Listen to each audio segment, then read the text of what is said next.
Muy buenas tardes, bienvenidos todos a una nueva edición de Astro Serena, nuestro ciclo de divulgación científica en el ámbito de la astronomía, organizado por la Universidad de La Serena. Y esta tarde, en nuestra segunda edición, nos acompaña nuevamente el profesor Rodolfo Angeloni, desde Italia. Hola, profesor, ¿cómo está? Hola Carlos, ¿todo bien por aquí? Gracias. Y en el otro extremo de la pantalla, un personaje que está jugando al incógnito, pero que seguramente muchos de ustedes ya conocen, es nuestro invitado principal de la tarde, el profesor Rodolfo Barba. Rodolfo, muy buenas tardes. Buenas tardes. Acá estoy disfrazado de el agente Smith.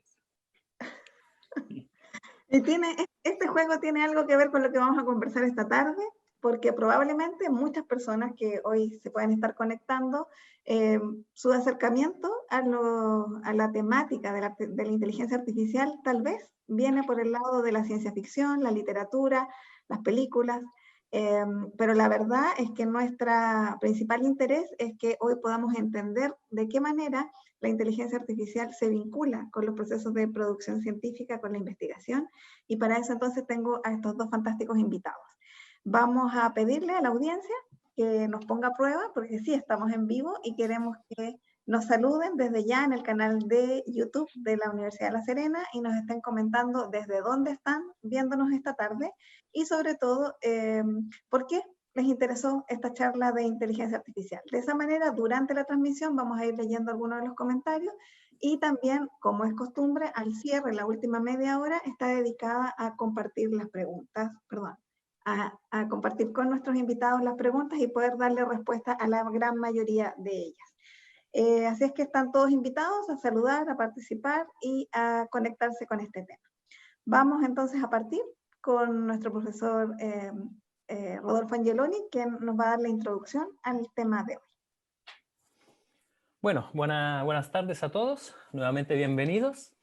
Y quiero agradecer antes que todo el otro Rodolfo. Creo no hay muchas charlas en donde aparecen dos Rodolfo al mismo tiempo, entonces eso ya es algo particular. Y quiero agradecerlo también para haber sugerido de hablar de un tema, ¿no? tan moderno de alguna forma y al mismo tiempo tan desconocido. Entonces la idea que igual en la mesa redonda virtual que vamos a enfrentar después, se puedan de alguna forma discutir todas estas facetas con las cuales hoy en día hablamos y escuchamos hablar de inteligencia artificial, ¿no? Es algo relacionado, podríamos ya decir, saber, relacionado a la informática. Y si decidimos llamar informáticas todas las técnicas que han sido usadas desde el principio de la civilización para memorizar, elaborar y transmitir informaciones, entonces esta revolución se puede interpretar en el ámbito de una historia milenaria que de alguna forma comprende hasta la evolución de la misma escritura y de los instrumentos de cálculos. Entonces, y se pueden hacer ejemplos concretos, se lo dejo para curiosidad de la mesa redonda, si queremos partir de un enfoque tan general. Al mismo tiempo, se podría también entrar en los detalles más finos para los que, por ejemplo, conectándose a Astro Serena, se están preguntando qué tiene que ver la inteligencia artificial con el trabajo cotidiano de los astrónomos. Y ahí también le podríamos proveer ejemplos específicos de cómo esta evolución está afectando también nuestro labor, nuestro trabajo cotidiano. Así que lo dejo a las palabras y al disfrace del profesor Barba para esta interesante charla. Nos vemos después. Bueno, muchas gracias, Rodolfo. Profesor Barba, sí. Antes que usted parta, déjeme presentar su nutrida trayectoria, ¿le parece? Oh, está bien, listo. Porque mire qué guapo se ve en esta fotografía. No, tenemos que jugar con nuestra audiencia que nos saluda ya desde distintos lugares. Está Mauricio Lincoqueo con nosotros, Claudio Eses, Pilar Rodríguez, Mari G, que pregunta si este material va a quedar guardado. Mari, sí, queda en nuestro canal de YouTube, en la lista de distribución Astro Serena 2020. Y además comentarles y aprovechar de dar las gracias que USTV, la red de televisión de las Universidades Estatales de Chile, está retransmitiendo nuestro programa durante la semana. Hoy retransmitió a las 10 de la mañana el capítulo del viernes anterior, así es que probablemente este también va a ser parte de sus contenidos. Desde ya le agradecemos al equipo de USTV. Entonces volvamos a nuestro invitado principal, Rodolfo Barbá, doctor en astronomía, graduado en la Universidad Nacional de La Plata en Argentina. Ustedes ya vieron su sonsonete, ¿no? Es imposible no reconocer que chileno no es. Con estudios postdoctorales en el Space Telescope Science Institute, visitante en la Universidad Autónoma de México, bueno, y tiene además estudios en el Centro de Astrofísica de Canarias. Es profesor actualmente en la Universidad de La Serena, y llegaba ahí 18 años contribuyendo al cultivo de la astronomía como disciplina y a la formación, ¿cierto?, en pre y posgrado. Y a pesar de todo eso, él se define solo como un aficionado a la astronomía, como un payador de las estrellas. A ver si me cuenta eso, profesor Barbá, ¿cómo es que alguien que tiene un doctorado en astronomía se define como un aficionado a la astronomía? Bueno, ante todo, buenas tardes a toda la gente. No sé cómo se dice ahora, si antes era audiencia, ahora será youtubers. Bueno, en primera medida, no soy experto de nada. Verdaderamente uno, digamos, tiene que reconocer que cuando más aprende, más ignorante se percibe. Y eso es la mejor parte de la historia. ¿Por qué me defino como payador de estrellas? Literalmente porque siento la profesión como un juego. Entonces, al sentir la profesión como un juego, básicamente es jugar con los elementos que he aprendido de alguna manera, las herramientas del científico, del astrónomo, física, matemática, algo de química, y con esos elementos tratar de interpretar la realidad y bueno, y jugar con esos elementos, y sabiendo que con esos elementos en algún momento puede surgir algo que rompa el esquema, ¿no? Uno toma los elementos como cosas circunstanciales, digamos, lo que uno tiene a mano, y con eso moldea la interpretación del universo. Y después hay otra parte que es importante, que hay que entender de que nosotros estamos en el planeta Tierra y en el planeta tenemos un paisaje, y el paisaje consta de 50-50, 50 de cielo, 50 de suelo, o mar, o hielo, lo que sea, pero básicamente no, o sea, es inseparable no ver el todo. O sea, uno tiene que entender que es la cosmografía como tal, o sea, al estilo antiguo, o sea, como se concebía justamente del origen de nuestra especie. Pero bueno, eso da tema para otra charla. Lo que quiero, digamos, destacar ahora en esta charla, ya te digo, no soy experto de nada, y menos de inteligencia artificial, soy un mero usuario, como la mayor parte de los terrícolas. La única diferencia es que quizás soy un observador un poco más compulsivo, obsesivo, y en función de eso trato digamos, de desarmar un poco los elementos y entender un poco de dónde vienen y hacia dónde vamos. Nada más. Esa es mi visión. Lo que intento hacer con esto es, en cierta medida, es soltar una pulga y que esa pulga salte por ahí y pique a los curiosos. Entonces, a los que esa pulga los pica, ahí se van a rascar y se van a empezar a preguntar un poco cómo funcionan las cosas y a dónde vamos. Pero bueno. Okay. Entonces, como estamos todos curiosos aquí, porque ya se han sumado más personas, Fernanda Milla, bienvenida, Ricardo Pastén. Entonces, entremos de lleno en lo que es su conferencia, a ver si nos comparte ya la pantalla. Perfecto, bueno, ahí me dice que tengo el Disable Screen Sharing. Entonces, vamos a pedir ayuda a nuestro Carlos Pedrero Lizama, que está en el switch, para ver si nos ayuda a compartir su pantalla. Ahí estoy esperando mientras... como les decía, acá la historia con la inteligencia artificial es que entró digamos, como el agua en una inundación lenta. O sea, no nos dimos cuenta y se empezó a permear en la sociedad, digamos, se empezó a permear en la sociedad y está metido en todo hasta el tuétano. Ya no nos podemos escapar.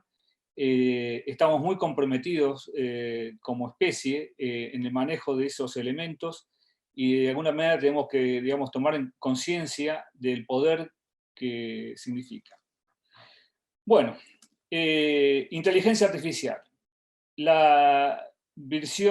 Tenemos la visión utópica, estilo infantil, de que el mundo va a ser bonito y mejor y que todos podremos volar en platillos voladores, tener empleados domésticos robotizados y que podremos hacer todo el trabajo en nuestra casa y vivir en burbujas, etcétera, etcétera, etcétera.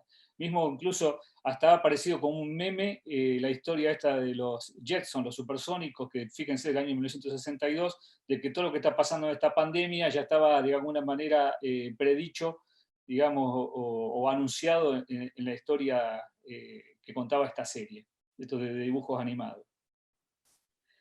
Después tenemos la versión distópica de la inteligencia artificial, donde el mundo va a ser gobernado por cyborgs, robots y todo ese tipo de cosas que van a venir del futuro, de donde diablo sea, y no van a venir a destruir, porque así ellos pueden gobernar el futuro y también si pueden hacer sus cosas en el pasado. Y si no, vamos a vivir, somos una simulación en una red, y ahí vaya a saber lo que pasa, y hay una mente superior que, digamos, toma las decisiones por nosotros. Pero bien, la cuestión es que, en principio, hay mucha gente, muchos escritores de ciencia ficción verdaderamente brillantes. Yo tuve mucha suerte durante mi infancia y mi juventud de leer muchos libros de esta gente que me abrió justamente la cabeza, en el sentido de pensar, digamos, otras realidades, otras inteligencias. Y uno de ellos que justamente me impactó fue Isaac Asimov, y yo me acuerdo de haber leído Yo Robot cuando tenía, no sé, 12 años, 13 años, cosa por el estilo. Y el tema, y digamos, de ahí la fundación también, cuando se planteaban las leyes de la robótica, en el sentido justamente de una inteligencia artificial, digamos, autónoma, digamos, como una figura humana, así en el sentido de lo que es un androide, digamos, después se reconocería como un androide, podría tener una conciencia y una conciencia, digamos, justamente con sus reglas, no tener que terminar dañando al ser humano, etcétera, etcétera. Digamos, yo ahí les dejo planteada la idea para que, digamos, a los lectores que no han descubierto a Asimov vayan y busquen los libros porque verdaderamente se van a deleitar. Lo mismo pasa con Huxley, con Clarke, Einstein. Bueno, hay muchísimos escritores, realmente la lista es larguísima. Pero hay una cosa que es importante, que quiero hacer como una especie de semblanza. El tema de cuando nace, digamos, conciencia del poder del átomo. Allá por la primera mitad del siglo XX, cuando Einstein plantea ahí su famosa ecuación de equivalencia entre masa y energía, y los físicos empiezan a desarrollar, digamos, toda la cuestión de la problemática de cómo estaba constituido el núcleo atómico y qué pasaba con ese exceso de energía, si se podía liberar o no, hasta que justamente empieza a plasmarse la posibilidad de que esa energía pudiera ser liberada de modo artificial, y a través de un proceso de reacción en cadena. Ahí nace el proyecto Manhattan, y usarlo eso como un arma. Obvio, había varios, digamos, núcleos pensantes en esa época, estaba incluso del lado de la Alemania nazi también con la misma clase de proyectos. Y hasta que justamente se construye la bomba atómica, y la bomba atómica muestra sus patéticos y verdaderamente vergonzosos resultados en las explosiones de Hiroshima y Nagasaki en Japón, haciendo una matanza que no tiene parangón en la historia de la humanidad. Cuestión es que la energía atómica nos genera una tremenda responsabilidad a nivel de especie. nosotros, digamos, justamente con la energía atómica podemos hacer un desastre tal que podemos borrar de la faz de la Tierra buena parte de la vida, incluso la humana, y poner todo, digamos así, como en el juego de la oca, al punto de partida. Después la evolución volverá a generar otras especies, no sé qué pasará, pero no importa. El tema es que justamente es un poder tal que es, digamos, la primera vez en la historia de la humanidad donde uno tiene, digamos, una especie tiene ese poder, digamos, de generar una destrucción a esa escala, a escala planetaria. Ha habido muchos esfuerzos por regular digamos, su poder, el sentido hasta, digamos, de hacerlo de uso pacífico, pero obviamente hay mucho arsenal atómico distribuido por el planeta, en manos de poca gente, que son los dueños de la pelota, no ceden en su rol de definir quién juega el juego de la energía atómica, y bueno, ahí estamos, pendientes de que algún día no surja alguien como el Dr. Strangelove en la película de Stanley Kubrick, allá en la década de 60, una película brillante. Yo se las recomiendo. Kubrick fue para mí uno de los mejores directores de la historia del cine, que justamente desencadene un holocausto nuclear. Y fíjense que el reloj del apocalipsis está cerca del límite, estamos a 100 segundos nada más de que existe una falla. Y lo peor de todo es que justamente con la inteligencia artificial no se crean que mejoramos la condición, sino yo creo que incluso la estamos empeorando. Pero vamos un poco a los orígenes, digamos, del nacimiento de las computadoras, digamos, como las concebimos actualmente, y el tema de digamos, cuál es el poder, con ese poder de cálculo, qué podemos hacer. Hay un científico inglés brillante, uno de las mentes más brillantes del siglo XX, Alan Turing, que lamentablemente fue justamente sentenciado por su condición de diferente, como en el caso también de Oscar Wilde. O sea, su diferencia, en ese caso diferencia de género, produjo, digamos, no estaba prohibido justamente la homosexualidad en el Reino Unido en aquella época, y bueno, fue sentenciado a castración química, y bueno, y aparentemente se suicidó. Ahí, digamos, toda una historia que no estaba resuelta del todo. Pero la cuestión es que esta persona, que incluso ayudó al Reino Unido en la guerra descifrando la famosa máquina Enigma, que encriptaba los mensajes en la Alemania nazi,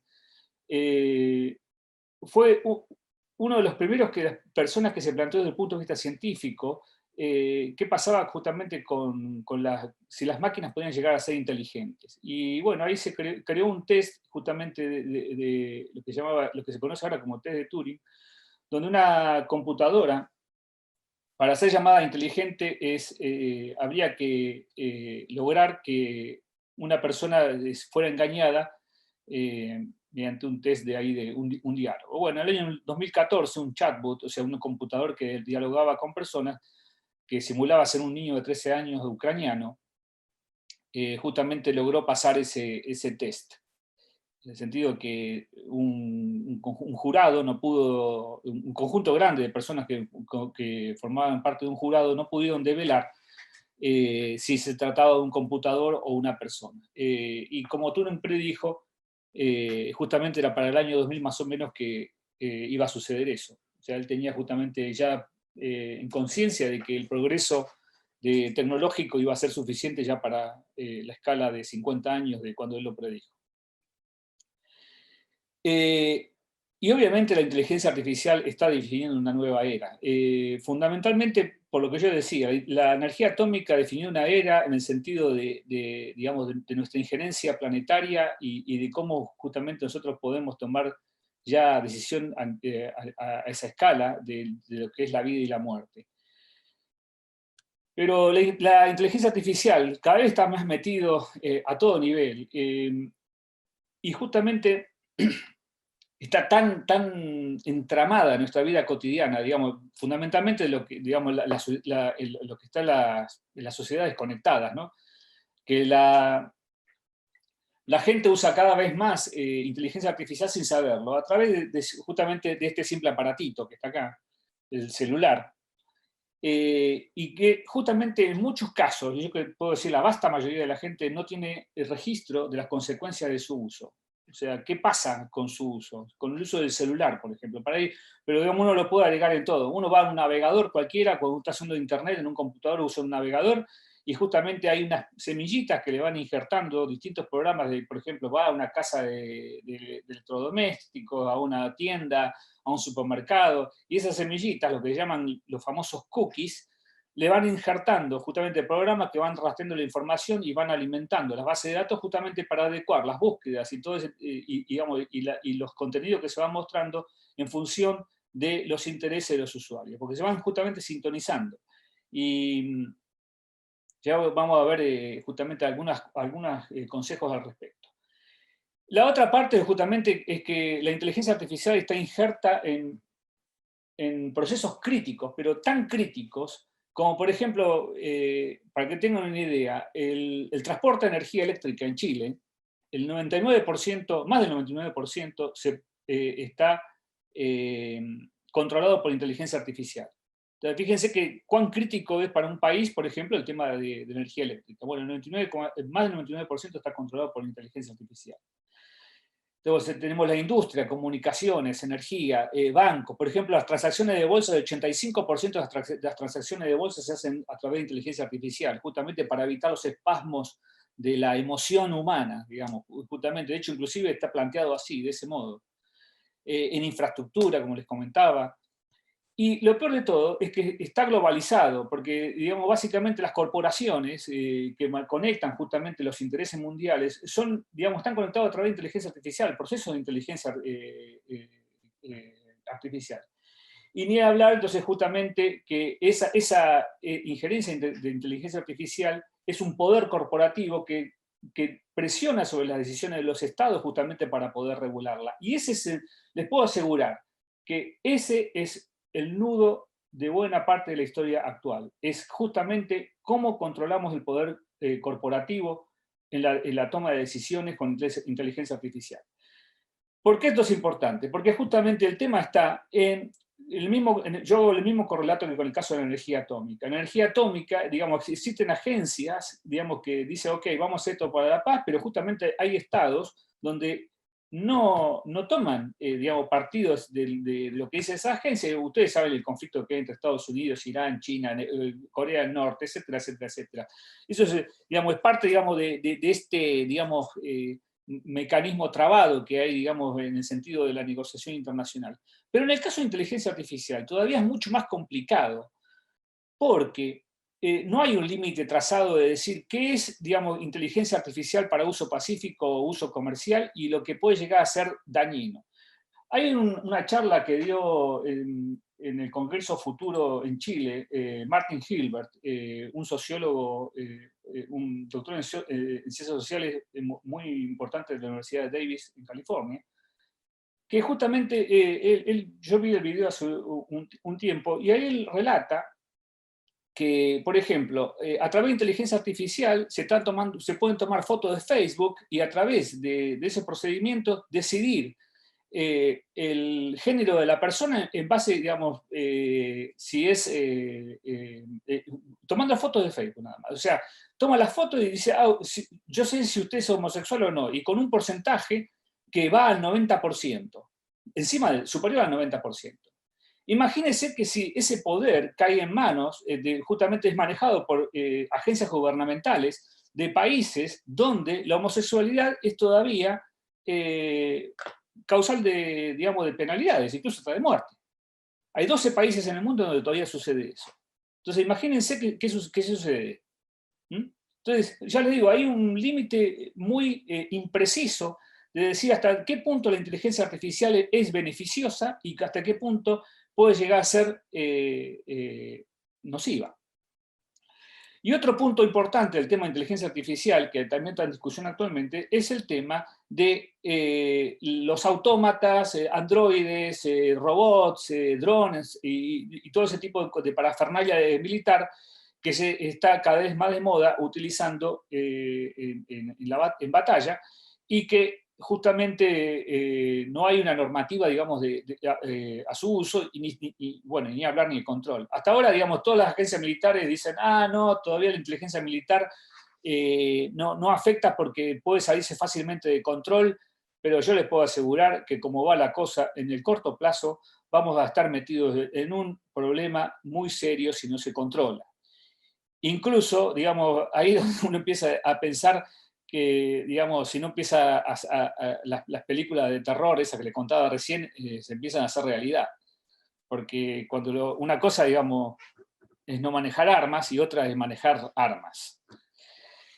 Pero la inteligencia artificial, uno también lo ve en la producción científica a todo nivel. Y, por ejemplo, esto es la tapa de Nature Machine Intelligence, que es una revista nueva de Nature, una de las publicaciones científicas más importantes del mundo, donde uno puede ver que hay predicción de sobrevivencia al cáncer de pulmón en base a inteligencia artificial, redes neuronales y todos los conceptos asociados a inteligencia artificial. Y uno puede buscar de todo lo que temática que le guste, o sea, de genética, medicina, química, ciencia de materiales, geología, geofísica, pero lo que se les ocurra. La inteligencia artificial y sus herramientas está metido en todo y cada vez más. Digamos, ¿no? De acá no escapamos.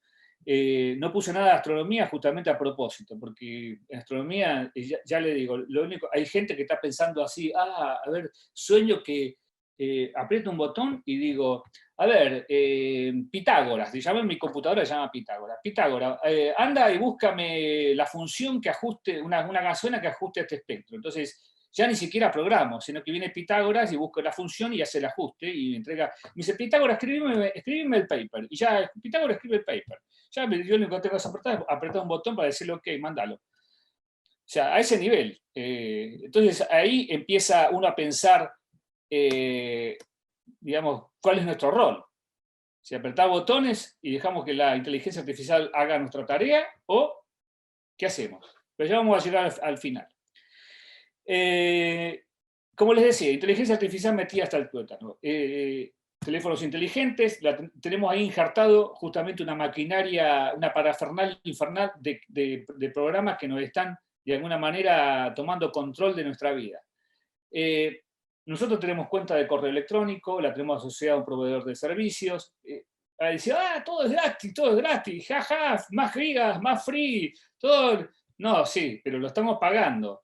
No se crean, lo estamos pagando con datos personales, eso es muy valioso, es justamente lo que ahora actualmente, digamos, incluso para las ciencias sociales, es lo que se define como el Big Data, o sea, y esto es, en todas las ramas de la ciencia, ya es el valor por sí mismo, datos es valor por sí mismo.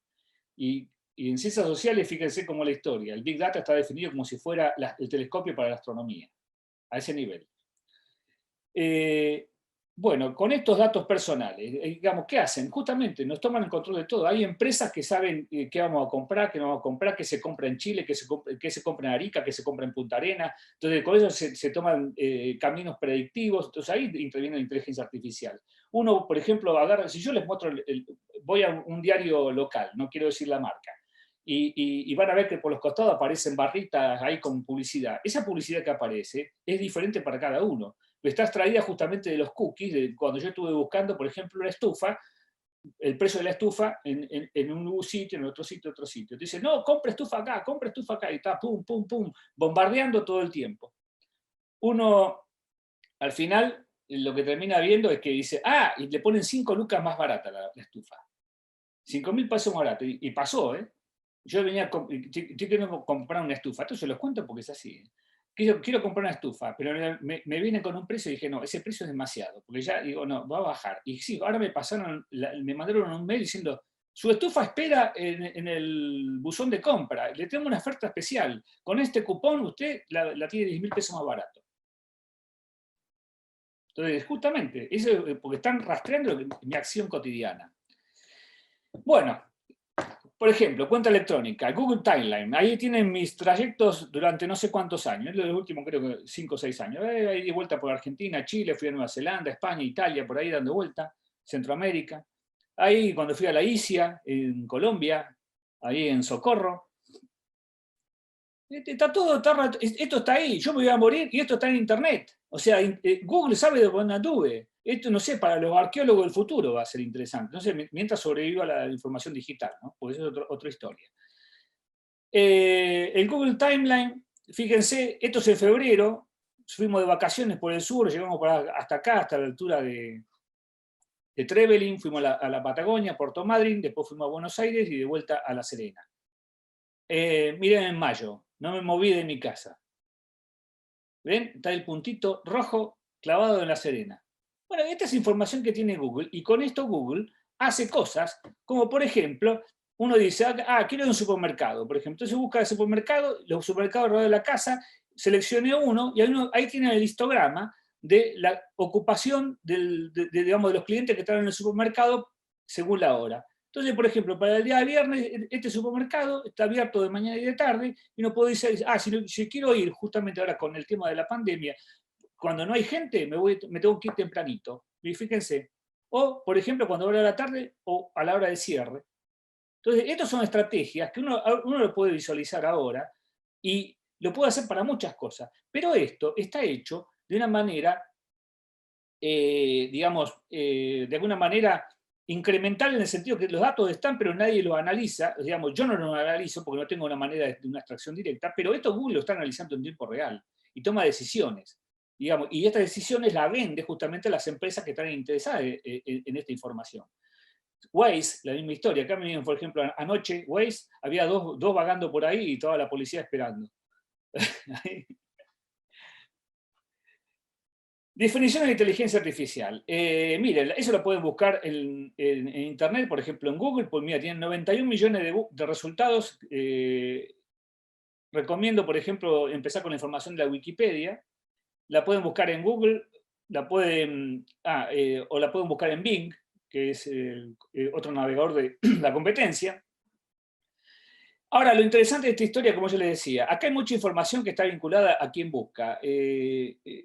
Yo soy identificado, estoy conectado a mi navegador con una cuenta de correo electrónico. En este caso estoy usando Google Chrome.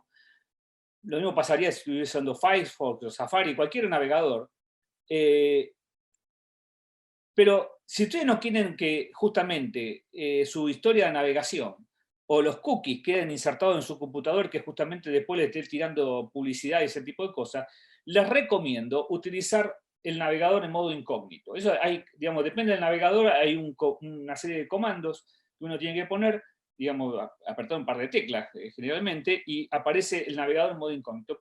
Uno pierde cierta, por ejemplo, no puede tener los passwords y ese tipo de cosas, pero justamente puede navegar libre, de tal manera de no tener que estar soportando después la publicidad. Obviamente esto no significa que usted esté incógnito totalmente, sino justamente es la información que es almacenada en el computador. En los websites que se visitan y todo ese tipo de cosas, la información es trazable por internet, digamos, y puede ser conocida. Pero justamente esto, digamos, no es la parte que me interesa. Digamos, eso, en internet uno puede saber dónde va todo, dónde van todos los paquetes, pero lo que me interesa a mí, sobre todo, es que justamente no se me almacene estos programitas, estos cookies, que terminan justamente haciendo trazable mi actividad. Bueno, inteligencia artificial, como yo les decía, definiciones, hay muchas, pero básicamente la idea es que una máquina inteligente de alguna manera tome acciones que, por ejemplo, que maximicen sus posibilidades de éxito en algún objetivo o tarea, etcétera, etcétera, que pueda percibir, razonar. Imagínense que en este momento la inteligencia artificial, digamos, los sistemas de inteligencia artificial, aunque sea, digamos, el programa dentro de un celular, están conectados a sensores, o reciben información de datos o tienen sensores. Puede ser cámara de video. Por ejemplo, en este momento, cualquier programa que ustedes vean, así estas series futuristas o incluso, digamos, del presente, van a decir, viene la investigación policial y terminan buscando la información en las cámaras de video distribuidas por la ciudad. ¿Cuántos casos se han resuelto así? En Argentina, por ejemplo, hubo uno muy resonante en la costa, ahí en la costa de Buenos Aires, donde justamente resolvieron el caso mirando las cámaras de los distintos comercios. Pero la cuestión es que, bueno, ¿hasta dónde puede evolucionar la inteligencia artificial? Empezamos con reconocimiento de caracteres, cosas simples, después ya hubo un supercomputador que le pudo ganar a un campeón mundial de ajedrez. El punto estaba que decían, sí, bueno, eso fue fuerza bruta, porque tenía todas las jugadas almacenadas y el computador entonces pudo tomar decisiones, pero no es tan así, justamente que tomar decisiones de alguna manera, darle una probabilidad de que esa decisión es la correcta. Entonces, de ahí donde está, digamos, el argumento de la inteligencia artificial. Pero la cuestión, miren este comentario de un escritor, cuando dice, nos referimos a la pregunta, ¿qué clase de criatura será el próximo sucesor del hombre en la supremacía de la Tierra? A menudo lo hemos escuchado debatir, pero nos parece que nosotros mismos estamos creando nuestros propios sucesores. Estamos agregando diariamente la belleza y la delicadeza de su organización física. Diariamente les estamos dando un mayor poder y suministro de todo tipo de ingeniosos artilugios. Ese poder autorregulador y autonomía que será para ellos lo que el intelecto ha sido para la raza humana. El transcurso de los años nos hallará como raza inferior. Esto como una especie de predicción de Terminator, más o menos. ¿Cuándo se creen que fue escrito esto? Daniel me puede responder, si tuviera una audiencia. Pero fíjense, en el siglo XIX, por justamente un escritor en Nueva Zelanda. Nueva Zelanda en ese momento era una periférica isla del planeta, y eso da pauta de que ya había una conciencia, digamos, de que las máquinas podían hacer algo más que fabricar telas. Pero miramos esta otra historia, porque el tema del terror de la automatización uno lo puede ir muy lejos, y por ejemplo, la historia de la máquina de tejer, que su inventor, justamente cuando se lo presentó a la reina Isabel I, como dirían en Argentina, lo sacaron vendiendo almanaques. Pero miren una aplicación de la inteligencia artificial. Lo que está puesto ahí en inglés y en castellano. Y en inglés es justamente lo que dijo la reina Isabel. Yo se lo voy a hacer leer a Googlita, al traductor de Google. Y escuchen, esto ahora es máquina. Thou aimest high, masterly. Consider thou what the invention could do to my poor subjects. It would assuredly bring to them ruin by depriving them of employment, thus making them beggars. Apuntas alto, maestro lee. Considera lo que la invención podría hacer a mis pobres súbditos. Seguramente les traería la ruina al privarlos de empleo, haciéndolos mendigos. Bueno, como pueden ver, esto que digamos, hace un computador de escritorio, digamos, ya lo venden como lápiz para andar por los aeropuertos. Dentro de poco tiempo lo vamos a tener como audífono y en pocos años nos van a insertar el chip en la cabeza. Y después capaz que dentro de 20 años van a ser ondas cerebrales que básicamente se van a intercambiar y se van a traducir en tiempo real. O sea, que justamente van a enseñar lengua a través de ondas cerebrales, ya no ni siquiera con un profesor delante.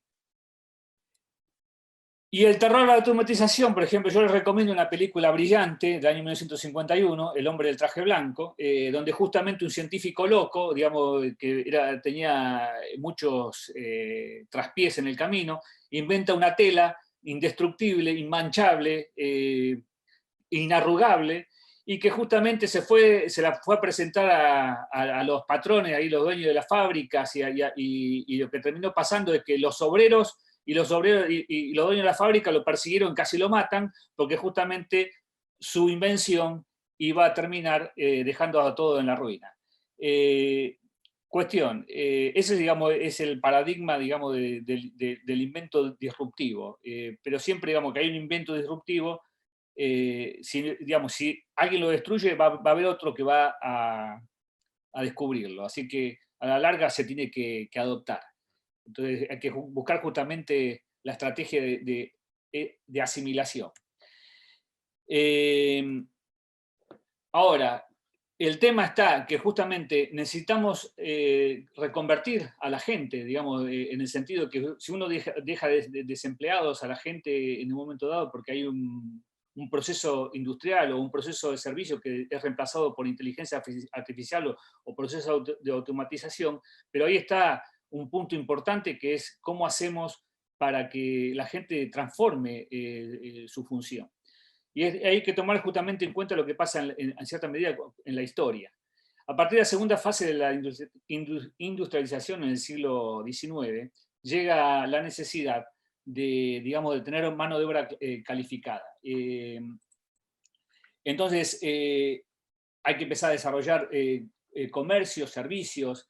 Entonces, ese tipo de actividades involucra la necesidad de tener gente que sepa leer y escribir.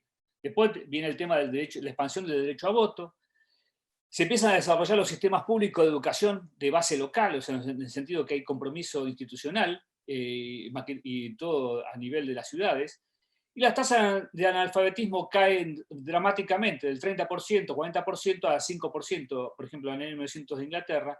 Y en Chile pasa una situación similar, un poquito más atrasado el tiempo. La ley de instrucción primaria obligatoria desde 1920, este año cumple 100 años, pero justamente cumple el mismo rol. En este momento la tasa de alfabetismo en Chile es altísima, estamos justamente muy bien rankeados en el mundo, pero a nivel, digamos, de lo que es el gasto de educación, todavía Chile tiene deuda, porque no estamos todavía puestos entre los primeros lugares.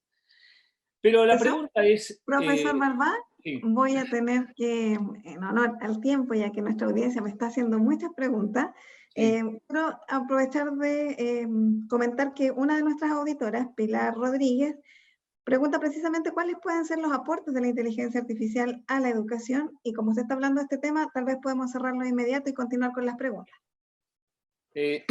Sí, mira, el tema de cómo puede la inteligencia artificial es que es un ida y vuelta. Primero que justamente no alcanza con hacer en este momento aprender a leer, escribir, incluso hasta digamos, lo que está definido como la alfabetización científica por parte del Ministerio de Educación.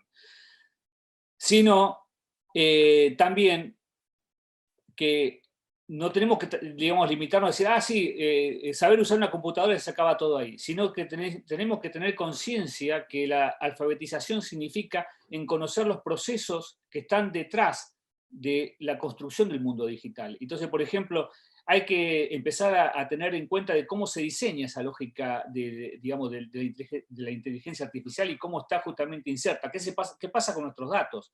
¿Dónde van a parar? ¿Cuál es nuestra... por ejemplo, para adelantar un poco la historia,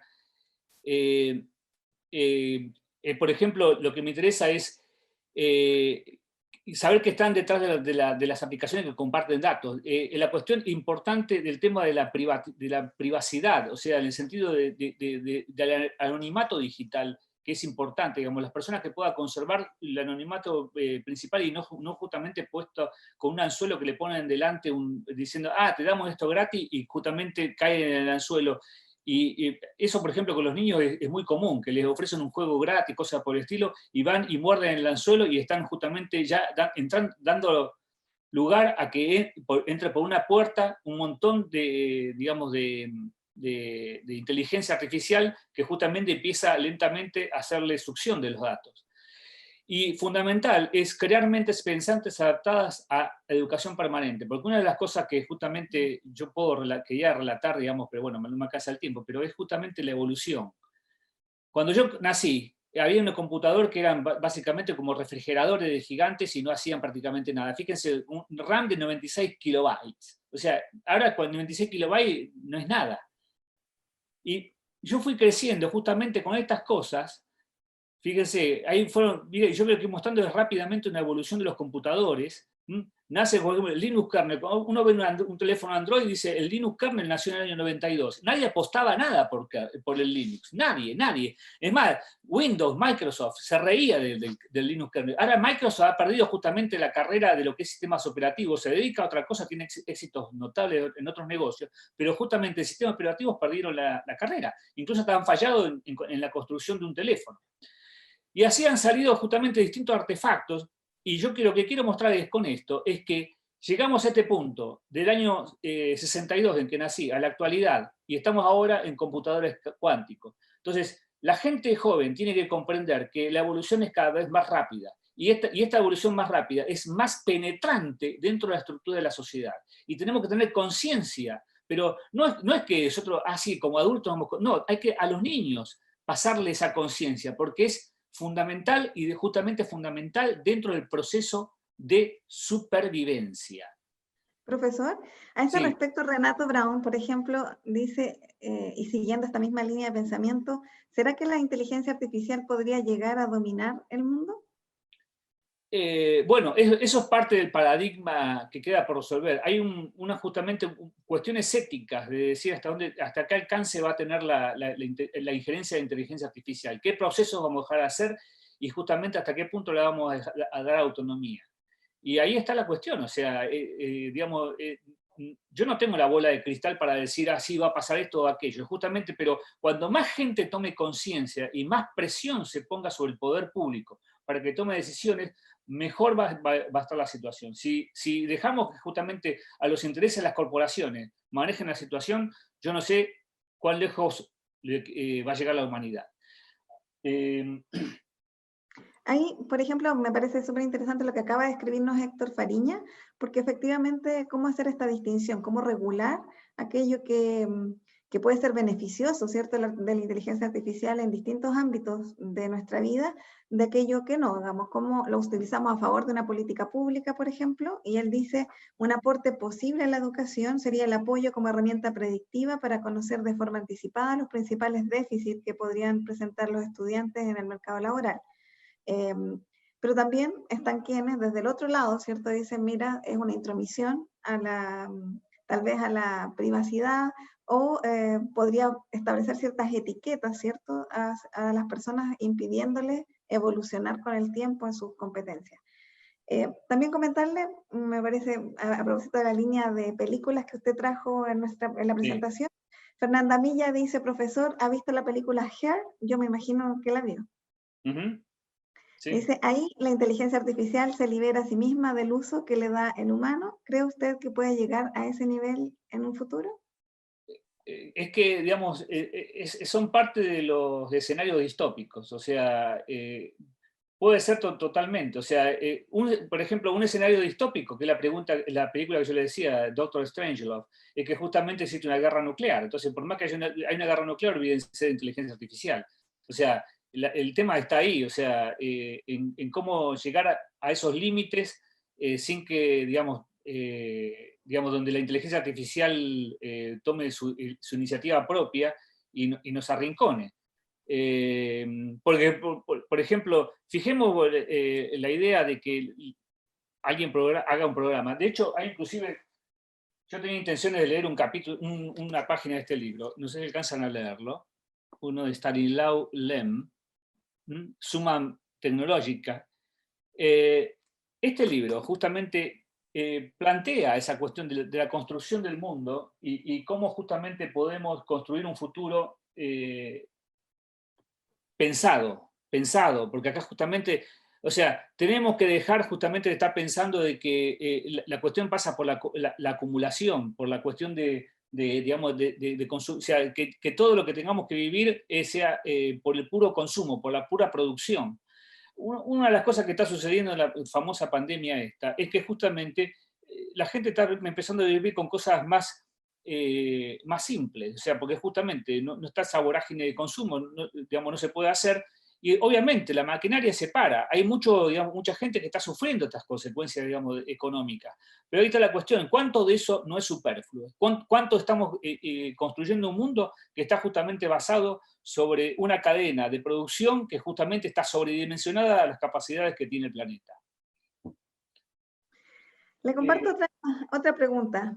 Josefa Miranda dice, doctor Barbá, ¿qué opina de eso que las personas le temen al 5G y esa supuesta implantación de microchip? ¿Qué consecuencias puede traer para el mundo científico y en todos los planos el desarrollo del Big Data y la inteligencia artificial? Bueno, o sea, el Big Data está, o sea, los datos están y se acumulan. El otro día, cuando veía la charla de Martin Hilbert, justamente una de las cosas que destacaba él es que la cantidad de datos acumulados por la humanidad en este momento es superior a la cantidad de ADN que tienen todos los humanos en todas las células, para que tome una conciencia de la cantidad de datos que hay. Entonces, la cuestión es, como yo, hay otra cosa que quería mostrarles, que el tema, cada vez hay sistemas de cómputo cada vez más complejos y gigantescos. Y hay países que están justamente liderando el tema de la supercomputación, pero ya no pasa tanto por supercomputación, porque la supercomputación es una cuestión de escala de problema. Inteligencia artificial se maneja hasta desde un celular, y justamente yo puedo conectar una red de celulares y puede ser un computador, un supercomputador, quiero decir. Entonces, la cuestión está ahí. Los Big Data está. La cuestión es qué se hace con esos datos, cómo se maneja la privacidad de esos datos, el poder de esos datos. Se pueden tomar decisiones erróneas, justamente construir realidades totalmente diferentes. El famoso tema de las fake news. Yo puedo injertar una semilla de datos falsos, justamente, y que se propague como una deflagración, como una explosión. Y justamente a veces esa explosión puede llegar a uno no saber qué consecuencias sociales puede tener. Y ese es parte del problema. Una de las cosas que yo quiero destacar es que justamente es importante entender que nosotros tenemos que comprometernos con el tema de la discusión de la inteligencia artificial como herramienta, digamos, de uso de la humanidad, y entenderla como una especie de arma, entre comillas, en el sentido de que si es mal utilizada puede ser destructiva. Es importante este punto porque no quiero que terminemos escribiendo el último capítulo de este libro justamente con el punto final. Ya la humanidad hizo muchas estupideces y sería la estupidez final justamente si terminamos mal utilizando la inteligencia artificial. Josefa Miranda le pregunta sobre el impacto medioambiental que puede generar la implementación de la inteligencia artificial en ámbitos de la vida diaria. Si seremos capaces, ¿usted cree, de controlar el impacto que tiene la IA y las consecuencias en los recursos naturales y la salud? Es que hay la misma historia. O sea, la inteligencia artificial puede ser vista por un lado beneficiosa. O sea, por ejemplo, puede servir para hacer uso eficiente de recursos naturales. O sea, por ejemplo, el uso del agua. La inteligencia artificial se aplica justamente en muchas de las plantas de producción de energía, para justamente hacer eficiente la producción de energía. Las plantas, por ejemplo, las plantas eólicas, la de energía solar, todas las, digamos, de recursos renovables, se las utiliza cotidianamente. El tema está en, digamos, cuando yo uso inteligencia artificial para sobreexplotación de recursos, o justamente o para hacer, para tareas extractivas, donde justamente si yo hago una tarea extractiva, por más que la haga de inteligencia artificial o a fuerza bruta, lo que termino haciendo es justamente generando, digamos, un montón de, digamos, de basura, digamos, que de alguna manera tengo que disponer de ella, y bueno, ahí está la cuestión, ¿qué hago con esa basura? Entonces ahí donde, digamos, el problema está no en qué herramientas uso, sino, digamos, en el proceso en sí mismo. O sea, la inteligencia artificial incluso puede hacerlo más eficiente. En el fondo, profesor, usted no está ni a favor ni en contra de la inteligencia artificial, sino que su apelación es al factor humano que está detrás, ¿no? A que finalmente somos nosotros los que tenemos que tener una formación ética, una comprensión holística también de cómo esta herramienta puede usarse a favor o no de ciertos procesos críticos. Lo que, como les decía recién, Stanislaw Lem, un escritor polaco, también uno de los mejores del siglo XX de ciencia ficción, una de las cosas que destacaba era eso, no es formar tecnócratas y científicos, sino que necesitamos sabios, o sea, personas que piensen más allá, digamos, del problema técnico. Necesitamos justamente personas que piensen a nivel de especie. Y lamentablemente hay demasiada mezquindad. Demasiada mezquindad. O sea, los líderes políticos todavía están en las pequeñeces. Y ese es un punto en contra. Digamos, lamentablemente esa es parte de la deuda de la humanidad. Felipe me dice si la IA tendría el potencial para prevenir una recesión económica. De hecho, yo creo que sí, digamos, debe haber montones de programas de ahí, de modelo con inteligencia artificial que, digamos, modela la recesión económica y la expansión económica y el uso de recursos. Ya le decía, la bolsa de valores de Nueva York, el 85% de las decisiones las toman, son decisiones de inteligencia artificial, no son operadores de bolsa. O sea, eso da pauta que justamente se confía más allá en porcentaje a las operaciones que puede hacer un computador bien programado que justamente lo que puede hacer la emoción o la intuición de un vendedor de bolsa. Claudio Eses, para ir cerrando, van a quedar preguntas, pero ya les voy a contar cómo vamos a intentar responderlas. Pero Claudio Eses dice, ¿puede interferir la inteligencia artificial en los sistemas democráticos? Interesante la pregunta. ¿Pueden correr riesgos entonces los sistemas de organización social? Mi amigo Claudio Eses, ahí uno de los montañeros viejos. Bueno, ahí está justamente parte del problema.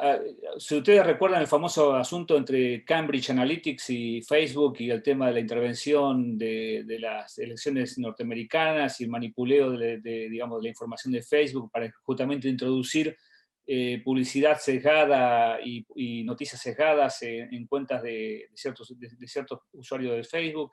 Bueno, eso justamente es el riesgo, y ahí está justamente la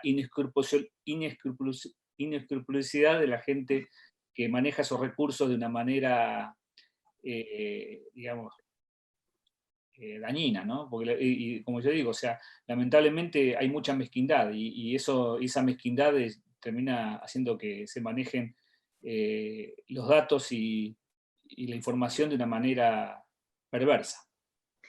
Profesor, y para ir cerrando, esta es una pregunta mía. Si pudiese decirme de manera sintética cuál sería el camino positivo y el no tan positivo, definitivamente negativo, de vincular la inteligencia artificial con la astronomía.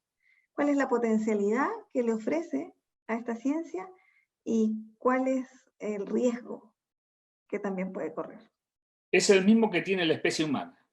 Exactamente el mismo. Y lo voy a comentar así. La evolución de la especie humana ha sido lenta, y justamente el humano ha conseguido la posibilidad de dominar ciertos elementos de la naturaleza a su beneficio, y en función del dominio de los elementos de esa naturaleza ha ido ganándole a la evolución. Fíjense que todavía nuestro cuerpo tiene elementos que, digamos, son como extemporáneos respecto a lo que un humano esperaría usar en el siglo XXI, digamos, como fisiológicamente hablando. Tenemos residuos, tenemos un apéndice, glándulas que no sabemos exactamente cuál es la función, etcétera, etcétera, etcétera. ¿Y qué pasa? Y en la actualidad, justamente, inclusive con la inteligencia artificial y la genética, estamos con la posibilidad de poder editar genes, por ejemplo.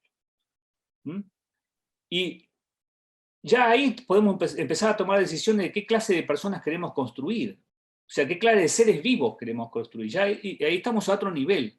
Entonces, estamos justamente como haciendo un atajo a la evolución. Ya estamos saltando las limitaciones que nos daba la biología, digamos, y los procesos biológicos, digamos, eternos, digamos, que se desencadenan en el universo, y nosotros estamos tomando un atajo tecnológico que nos está llevando a otro nivel.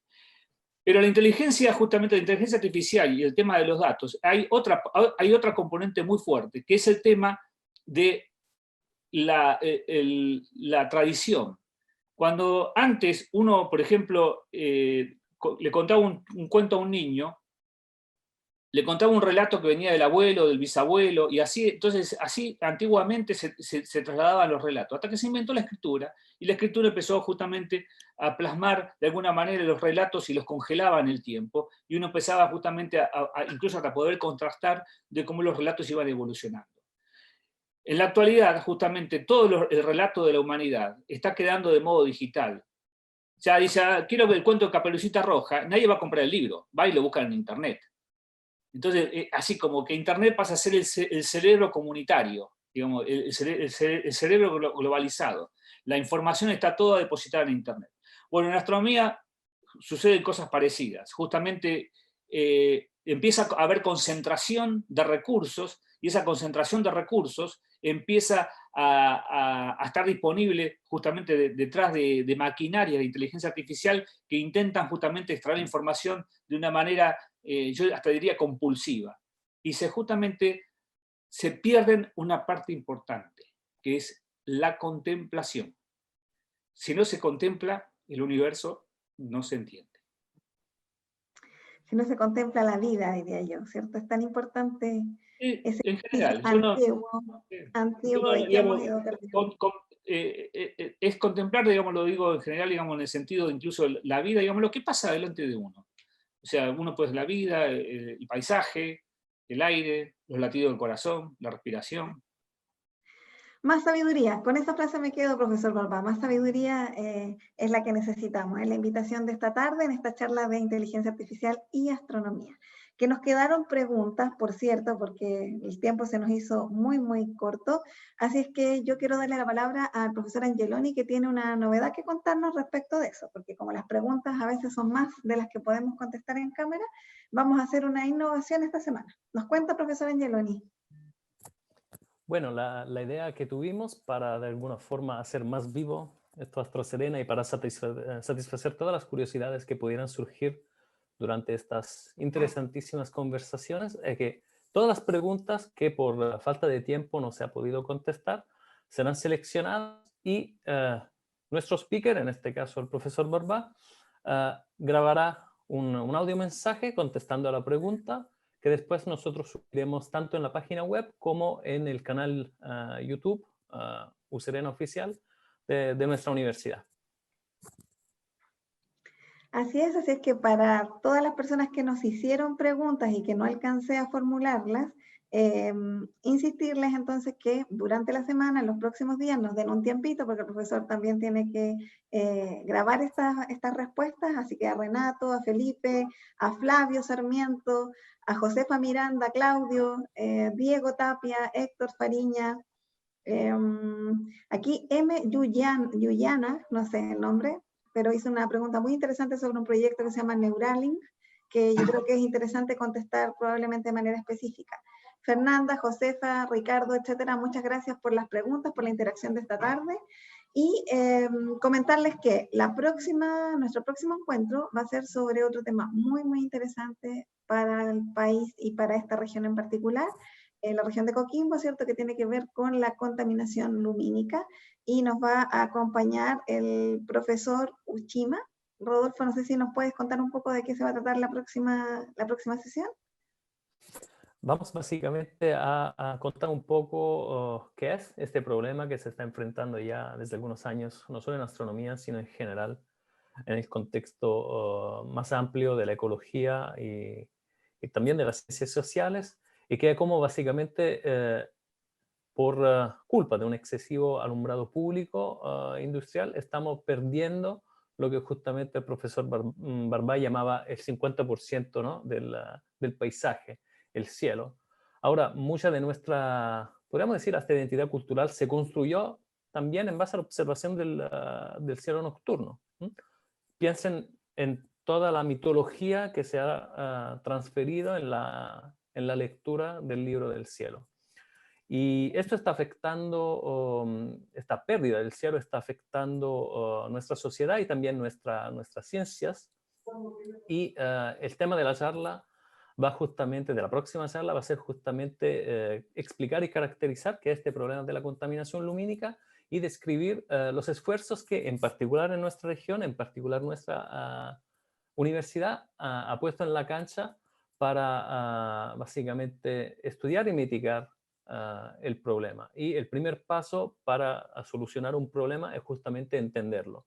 Y lo que hemos empezado a hacer es justamente un primer estudio cuantitativo científico que permita caracterizar la contaminación lumínica en Chile, empezando justamente desde nuestra región estrella. Y la última cosa que quizá cabe destacar es que Juan Pablo Uchima es un estudiante magíster, así que va a ser también el primer estudiante magíster que se ha atrevido en presentarse y presentar su trabajo de tesis en este ciclo de charlas, algo que nosotros valoramos muchísimo porque es una manera de ver cómo efectivamente hay toda una serie de generaciones que están construyendo este desafío intelectual y humano que las ciencias que tenemos la suerte de practicar todos los días. Y precisamente porque tenemos mucha audiencia de los posgrados, nos piden por las redes sociales que el profesor Balbás salude muy especialmente a sus estudiantes de posgrado. Así que, profesor, antes de despedirnos, puede saludarlos, darles cariño, tirones de oreja, etcétera. Qué sé yo, ahí la relación que tienen ustedes. A mí me es muy grato trabajar con los estudiantes, porque justamente una de las cosas que yo les destaco todo el tiempo es que uno, digamos, va ganando experiencia, que básicamente la experiencia son los tropezones en la vida, y tratar de no repetirlo 2 veces. Y lo importante es que uno corre esa carrera, y no llega un momento que, digamos, uno necesita a alguien a quien pasarle el testigo, el bastón en la carrera para que siga para adelante, y es así como se tiene que concebir la cosa. O sea, el conocimiento es un progreso, y justamente está ahí en las personas que tienen que ir abriendo ese camino. A veces el camino es más o menos llano, fácil, a veces quiere ir con machete, pero bueno, ahí está. Entonces, con estudiantes motivados es donde uno mejor se siente, porque justamente uno saca energías para eso, para abrir caminos. Perfecto, además, como ustedes saben, en la Universidad de La Serena nos motiva, nos enorgullece, nos apasiona compartir conocimientos que mejoran la vida, y lo hacemos de la mejor manera que podemos, por un lado formando profesionales, formando posgraduados, investigando, pero también divulgando el conocimiento como lo hemos hecho en este programa, y lo vamos a seguir haciendo en los siguientes ciclos de Astro Serena. Nos vemos entonces en una próxima edición en 15 días más, los días viernes a las 16:30 horas. A ambos Rodolfos, un abrazo, gracias por este encuentro y que estén muy bien. No, gracias a ustedes. Realmente muchas gracias a todos los que nos escucharon y que nos vieron, así que les agradezco enormemente porque esto está hecho para ustedes. Así que gracias a todos, a toda la audiencia. Suerte. Que estén muy bien, muy bien. Chao, chao. Adiós.